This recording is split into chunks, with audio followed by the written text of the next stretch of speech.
stay quiet until you hear a striker better than Sergio Aguero. Okay. You ready? Pierre, Emerick or Aubameyang? Alexander Isak? Nicolas Anelka? You would have seen him from when he was young. Anelka, you see Anelka, he had the potential to be. He could have been better than Henry. No, it's Aguero you're doing, isn't it? Yeah. He could have been better than Aguero, rated better than Aguero, if he had that loyalty with a club and he achieved like great things with a club and was with one club for a certain amount of years. I think he would have got the same plaudits and stuff as Aguero, because in terms of dangerousness, pace, finishing, having a good touch and bringing players into play, Anelka had it all. But because he was labelled with that stinky attitude kind of thing, I think it got in the way of how people actually rate him as an all-time player. This happens to black players very often. Jude Bellingham's now been accused of being... Jude Bellingham, for instance, he's accused of being arrogant, isn't he?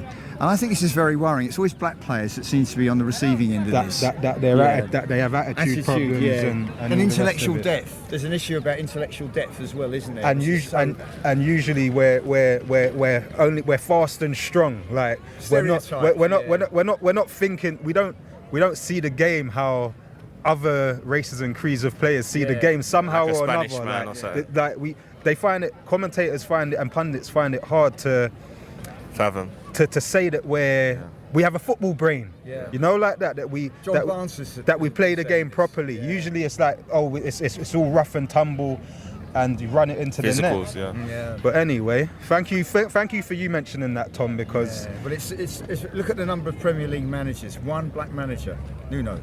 How many managers are there in the English Football League? I think it's just black ones. Darren Moore. Is it Darren Moore at Port Vale? Okay. Yeah, Darren Moore's still at Port Vale. I'm sure there's one or two, but not many. Yeah, but John Barnes has been talking about this recently, about racism in football, and not crediting black players and black managers of having real intellectual depth. Yeah. It's all about the traditional attribute, stereotypical attribute, isn't it? Physical strength. Fast. And really speed and power. Yeah. Sorry. No. All right. You're welcome, Tommy. JD, Jermain Defoe. It's gone. Oh, no. Still silent. So silent, yeah? Yeah. All right. Andy Cole. Yes. Ooh, you would have seen Andy Cole from the outset. Andy Cole's better. Talk to me, man. See Andy, because Andy nearly made me support Newcastle as a child. Wow. Like I supported Arsenal for a couple of years, but it was still. It made me realise how much I loved Arsenal. That Andy Cole couldn't win me over when he played for Newcastle. Yeah. And then what he achieved and done with Newcastle with the legend Peter Beardsley as his number 10 in and behind him, making him the chances. Yeah. That was Tom, have you got anything to say about Mr. Peter Beardsley? He turned out to be a racist. Yeah, that's why I asked him. Yeah. Sorry. No, that's cool. I actually forgot about that he got called out for being racist. Yeah. And he was so quiet with it and timid, Peter Beardsley. You wouldn't think that he had a racist bone in his body until finding out. But and that's just what he achieved at Newcastle, let alone when he went to Man United and developed that deadly duo between him and Dwight Yorke. The next guy that I was going to ask you. Cool. No, I preferred Andy more than Dwight Yorke. Dwight Yorke was a quality striker as well, but he had more of a bit of number 10 in him. Yeah, he was a deeper one of the duo, yeah. So he was a better footballer, but Andy Cole, when it comes to fucking finishing, I would say he is the definition of underrated, because if you look at his achievements and what, how he's respected in the game, it's not really tallying up. I mean, I think he was like third or fourth highest goal scorer for a long time. Yeah. He's probably dropped to about 6th now, but he didn't score any penalties. He didn't take penalties. Yeah, Shearer gets all the credit, doesn't he? He does. And Andy Cole weren't too far off him in numbers. Yeah, the numbers are incredible. Exactly. All right, we'll go with Dwight Yorke next. No. Robbie Fowler. No, but a better finisher though. Fowler's better finisher than Aguero. There ain't many finishers that are better than Robbie Fowler up front. That His left, actually forget even just his left foot, even his right foot was dangerous, Robbie Fowler. He could use his head for a small man as well. He was a real quality striker, but again, after he left Liverpool the way he did, it kind of, his choices off the pitch kind of got in the way of his game on the pitch. And him not getting called up for England when he thought he should have. He had a bit of a bad boy attitude. Robbie Fowler did. He was part of the Spice Boys. Yeah. Liverpool Spice Boys. Redknapp and them, man. Yeah. Owen. Oh, yeah, I was gonna ask you. This is what I was gonna ask you. While we were on Robbie Fowler, who's better, Owen or Fowler? Fowler. Ooh, this is a lot of people. It's a 50-50 argument, you know. I go Fowler. Like obviously, Owen had all of these big attributes, like his pace, quite a decent finisher as well when he was in front of goal. Yeah. But he was more of a fox in the box. Robbie could play football outside the box. More polished to him, yeah. Could ping a ball here and there.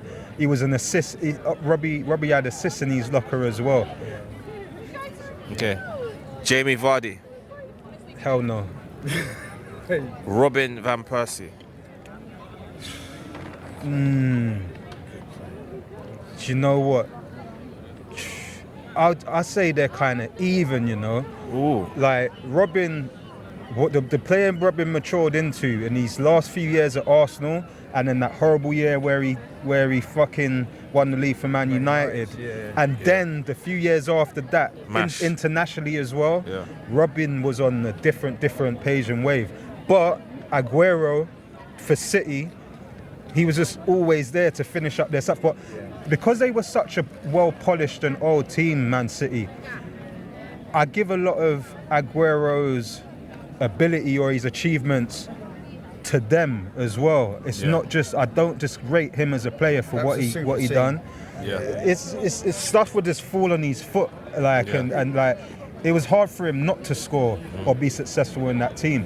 Where I feel if Aguero was at certain other teams, if he stayed at Atletico Madrid, he would never hit the kind of numbers that he did for Man City. Toure, David Silva. Look at the quality in that team. De Bruyne. They were a fantastic team, weren't they? All over the place. Different gravy. Different gravy. You know, there were so many different permutations on that pitch and exquisite combinations of play, weren't there? But I mean, Yaya and David Silva, just wonderful footballers. Well, all right. What about Yaya's international teammate, ex-international teammate, Didier Drogba? Nah. I think he's more of, I don't want to use the word legend. Like Who? Drogba I'm talking about now. I feel like Drogba has a lot of, he's like an ambassador. Like goes beyond football. Yes, beyond football, of what he brings off the pitch as well. Yeah. So, and I don't think there's a big gap between them, but I would say just about Aguero. Aguero could do things. He could pull things out the locker by himself. Like his ability on the ball and his tricks, his trickery on the ball. You can't. Drogba just couldn't squeeze that out of himself. He couldn't improvise, could he? He had the ability to improvise whenever the need arose, and he had such a great footballing brain, didn't he, as well? Yeah. Wonderful. So sad that he had to retire. Yeah. The heart condition, didn't he? Oh, is that what it was in the end? Some sort of heart condition, wasn't he? He had to, it was heart related. But I think he was probably slightly past his best though at that point when he joined Barca anyway. So, all right, Wayne Rooney.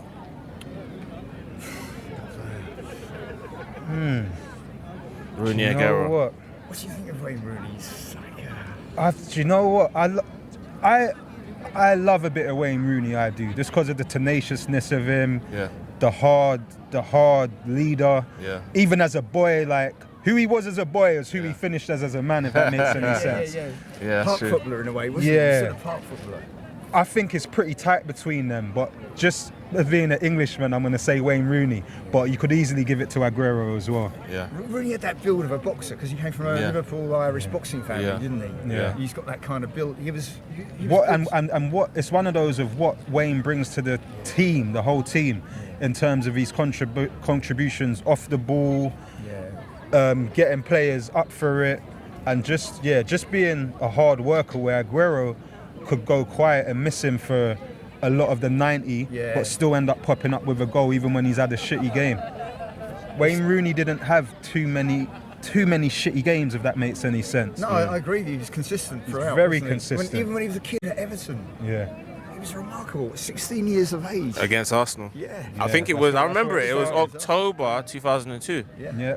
And it was on a Slapped Sunday. It It was on a Sunday. I think 2 o'clock or 4 o'clock. It's crazy. Yeah, I remember being in college the next day, and I saw going on like, this boy is our age. Like, Wow. what are we doing here? Like, Frightening, isn't it? To be that good. Okay. Alan Shearer. Overrated, in my opinion. nah, I don't. Numbers, yeah, he's got the numbers, but no, as a player, Aguero. Luis Suarez. Yes, I say Louis is. I think Louis is better. As much as he's a racist cunt as well. Yeah, the Patrick. Luis Suarez, the stuff he could do and the goals he scored, and just his bite and tenaciousness again as a striker. Yeah. I love a bit of Louis, although he's not a lovable guy. The everything. Yeah, the whole everything is horrible, isn't it? Yeah. Harry Kane. And after that, go one more. It's good. All right, wait. While we're up with Kane, Harry Kane or Wayne Rooney? I say Wayne, just about. Although, because before I would have said Wayne because he's a better footballer, but Harry has started to show later on in his career he's a sick footballer as well. But I'll go just about Wayne Rooney for his how he came into the game, his impact on Man U, the things he achieved and won, and all of that. And then as for Kane and Aguero, I'm gonna go. It's tricky. Kane's proven his quality not just as a striker but also as a kind of 10. He's very versatile. Yeah, that's why they become similar now. You know what? That's the only reason I'll give it to Kane is because of the places he can impact the game from on the pitch, in terms as a footballer. But there's not a lot between them at all. And he plays in a mediocre team, the pub team. What about now?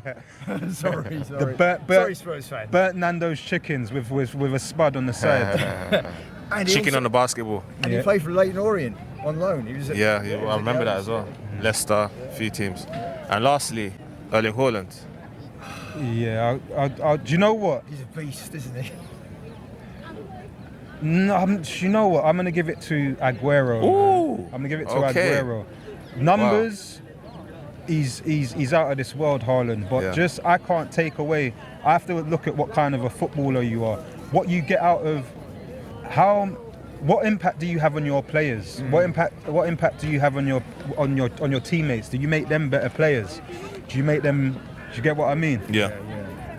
Is he a bit like, a Vardy type player in a way? He's a box merchant, isn't he? Yeah. But stronger, much stronger. Haaland, yeah. All right. Now I've got a fairly deep one. Talk to me.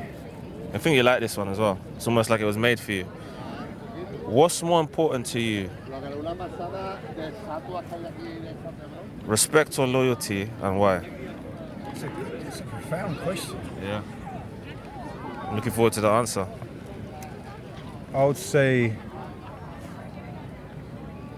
loyalty, because if somebody is loyal, you can trust them with everything of yours. Where respect can be, I'm fine with someone not respecting me as long as I know where I stand with them and they're loyal. I know what they're doing. I know that I can trust them. But somebody can be in awe of you or respect you and then still end up being disloyal because they don't have the right morals, if that makes any sense. Okay. Fair. And also, someone can respect you and it could be some fascist, Nazi... Yeah, it could be for the wrong type of stuff. Horrible kind of person that admires bling and money and status. Do you want to be liked by those sort of people? No thanks. Yeah. No, thank you. Good. Right. In terms of being a content creator, rank the following criteria and why you've placed them in that order. So I've got 3 here. Go true. Knowledge of that particular subject. So for instance, you're doing football content creation, your knowledge of that subject. Yeah. Personality, which I think is definitely one of your fortes. It's one of your strengths, David. Or clout. So the numbers you bring in, the fan base and etc. So knowledge, personality. knowledge, personality, and clout. And your question is? Rank in terms of in content order, creation which ones is more important for that, yeah. And why? So it was knowledge. Yeah, knowledge of that subject. And then what was personality, your charisma. So it goes knowledge.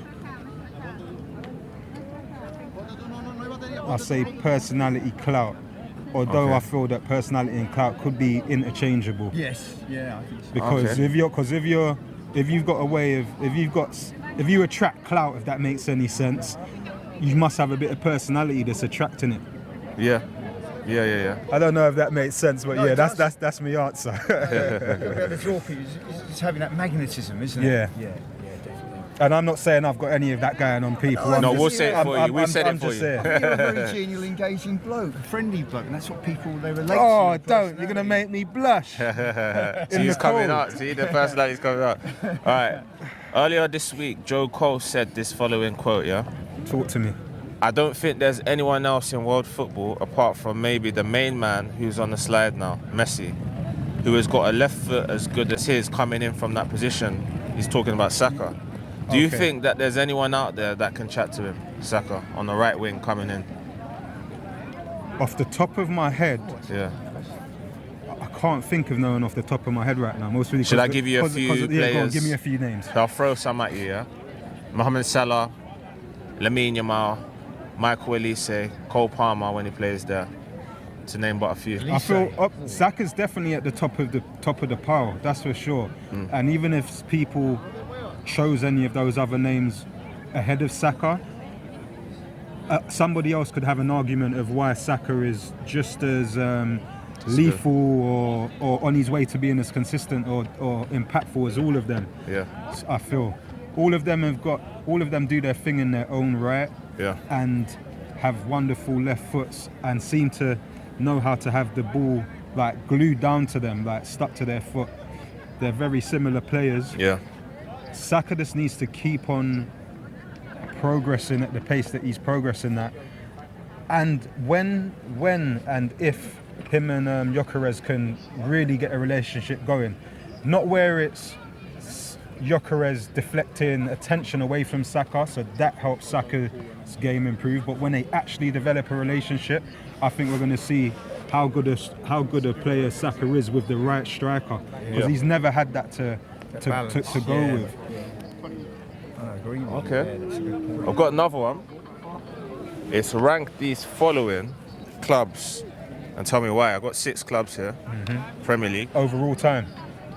Well, whatever metric you so choose to pick to distinguish them. All right. Aston Villa. What I think about them? No. So I'm going to name 6 clubs and you rank them in order of which one's bigger. Okay, go on then. Aston Villa. Yeah. Newcastle United. Yeah. Nottingham Forest. Yeah. Leeds United. Everton and West Ham. West Ham. Like the top 10 English clubs, aren't they, basically? Yeah. I'll say, basically. Off the top of my head, just like because they won 2 European trophies, I say Nottingham Forest. Oh, okay. But in terms of what they bring to the game nowadays, and I'll say within the last few years, I'll say Aston Villa. Their trajectory and the improvements that they've made, their choice to bring Emery on as a manager as well was very, very shrewd, clever bit of business, and yeah. Okay. So who after that? So you're gone for Nottingham Forest, right? Nottingham Forest in terms of achievements, although. Yeah. Do you know what? No, I'm gonna go Villa. I'm just going Villa. Yeah. Because Villa have got a European Cup as well. All right. Who would you put after Villa? So Villa's first. So you got Newcastle, Nottingham Forest, Leeds, Everton, West Ham. So I would go Newcastle second. Okay. And I just like the history of West Ham's club. Like, they might be fighting for relegation here and there, but some of the players that West Ham have brought to the Premiership fantastic players are proper legendary players that either go on to do big things, Declan Rice, or Rio Ferdinand. or achieve pretty decent Lampard. things with themselves at the clubs. They've got Carrick, the names that have come out of their club heritage are amazing. Billy Bonds, great Billy, Trevor Brookings. Time machine. Joe Cole. No, Yeah. he's sharing his knowledge. Bobby now. Moore. This guy is a bundle of knowledge right next to me. Thank you. Brother Tom. We call him Professor X. Yeah, you know, Professor like that. X, He just needs the bald head. I've got West Ham leaning, so. All right, so you've gone Villa, West Ham, right? Villa, Newcastle, West Ham. Okay. So now who is fourth? So you got Nottingham Forest, Leeds, Everton. Oh, actually, Everton. Yeah. Everton just above West Ham, and so Everton just above West Ham. Then I'll go. Leeds were a decent club, man. It's hard. Then I'll go West Ham, Leeds, and. So who have you got? So you got Villa. You get who's after Villa? Newcastle. So I went Villa, Newcastle. Then Everton. I'm gonna go Everton. Villa, Newcastle, Everton. Okay.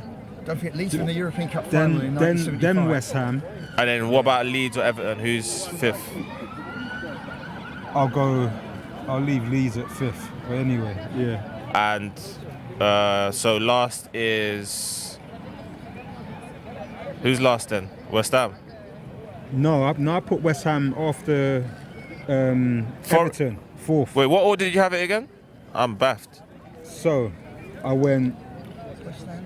I can't even remember. So I've got Aston Villa, Newcastle, Nottingham Forest, Leeds, Everton, West Ham. So I went Nottingham Forest First, Aston Villa. second, Then I went Everton. third. Then I went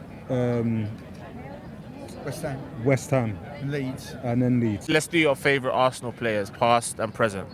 Favourite Arsenal players, past and present. Yeah. Saka's my star boy Okay.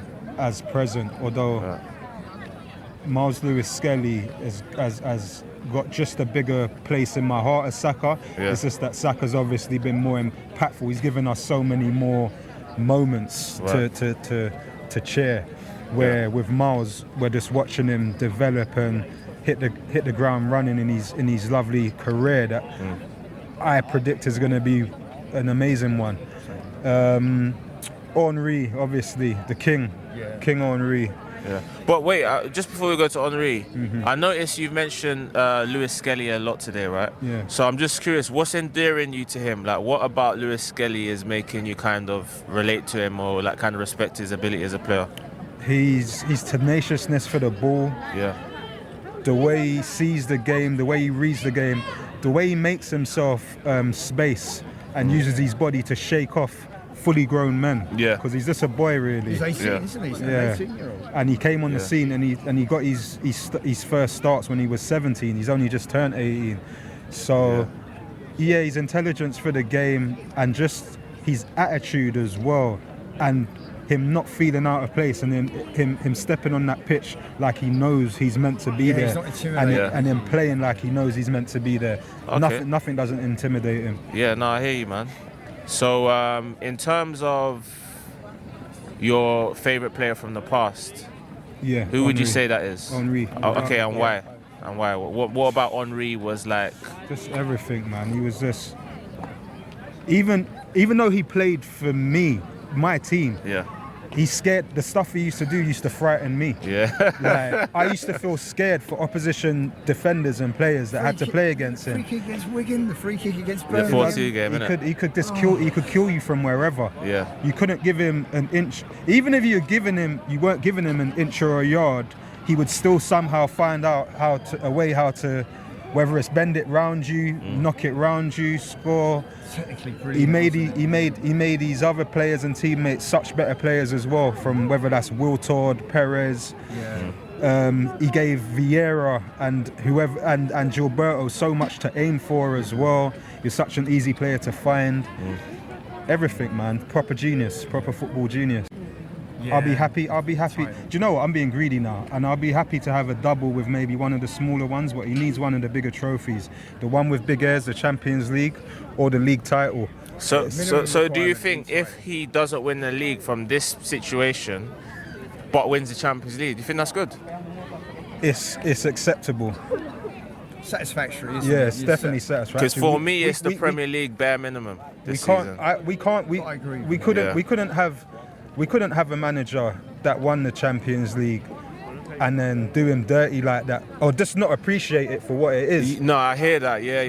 We've never won it, and we're long overdue with winning it as well.